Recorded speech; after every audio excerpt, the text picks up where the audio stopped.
दोस्तों, पिछले कुछ दिनों से कर्मचारियों के बीच जो सबसे बड़ा सवाल चल रहा है कि जनवरी 2028 में आखिर डीए कितना होगा और इसका वेतन आयोग पर क्या असर पड़ेगा, उसका जवाब अब लगभग साफ हो गया है। सरकार के एक वरिष्ठ आर्थिक सलाहकार ने लाइव टीवी पर जो डेटा और विश्लेषण बताया है, उसने सभी कर्मचारियों के मन की तस्वीर कहीं ना कहीं स्पष्ट कर दी है। उन्होंने साफ कहा कि आने वाले समय में डीए की बढ़ोतरी की स्पीड अब धीमी रहेगी और 2% प्रति हाफ ईयर से ज़्यादा नहीं बढ़ेगी।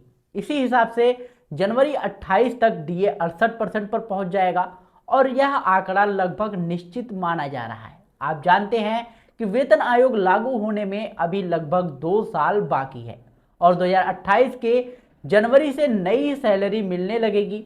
उन्होंने पिछले सभी वेतन आयोगों की तुलना भी की और दिखाई। दूसरे वेतन आयोग में 14.2% और तीसरे में 30%, चौथे में 47% और पांचवें में 31% की बढ़ोतरी।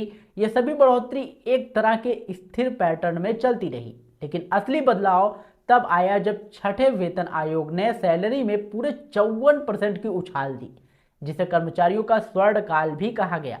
उसके बाद सातवें वेतन आयोग में सरकार ने 2.5 गुना का सपना दिखाया, लेकिन असल में बढ़ोतरी सिर्फ 14.3% के आसपास ही थी।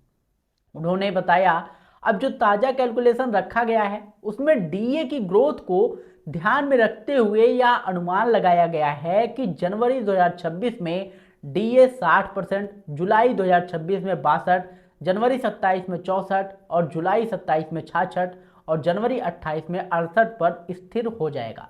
जब नया वेतन आयोग लागू होगा तब कर्मचारी पहले से ही 1.68 बराबर फिटमेंट फैक्टर जैसा फायदा ले रहे होंगे। इसके ऊपर सरकार कितनी बढ़ोतरी जोड़ती है, यही फर्क बनाएगा। उन्होंने 3 संभावित स्थितियां बताई। अगर सरकार 15% बढ़ोतरी देती है तो फिटमेंट फैक्टर करीब 1.83 बनेगा।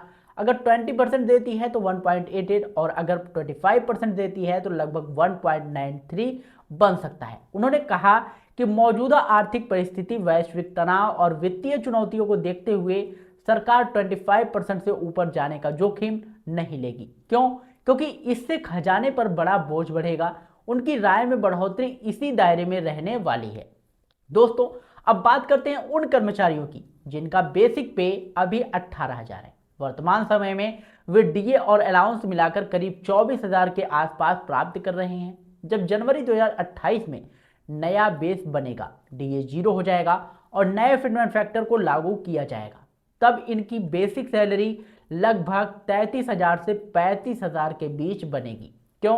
1.83 फिटमेंट फैक्टर होने के करीब लगभग 33,000 और ऊपर 1.88 होने के लगभग 34,000 और 193 होने पर लगभग 35,000 के आसपास, यानी नई सैलरी इसी रेंज में रहने की पूरी संभावना है। इससे अधिक बढ़ोतरी की उम्मीद रखना फिलहाल वास्तविक नजर नहीं आती है। यही बात उस अर्थशास्त्री ने भी दोहराई। उन्होंने यह भी कहा कि अगर सरकार फिटमेंट को थोड़ा ऊंचा रखती है तो इससे मार्केट में पैसा घूमेगा, लोगों की खरीद क्षमता बढ़ेगी और इकोनॉमी को बूस्ट मिलेगा। लेकिन अगर सातवें वेतन आयोग जैसा मामूली बदलाव आता है तो कर्मचारियों को उतना लाभ महसूस नहीं होगा। सरकार के लिए भी एक संतुलन बनाए रखना जरूरी है और यही वजह है कि बढ़ोतरी का दायरा सीमित रहने की संभावना जताई जा रही है। दोस्तों, अंत में उन्होंने यही कहा कि कर्मचारियों की जो उम्मीदें हैं वो लगभग इसी पैटर्न में फीड बैठती हैं और सरकार का दृष्टिकोण भी उसी दिशा में दिखाई देता है।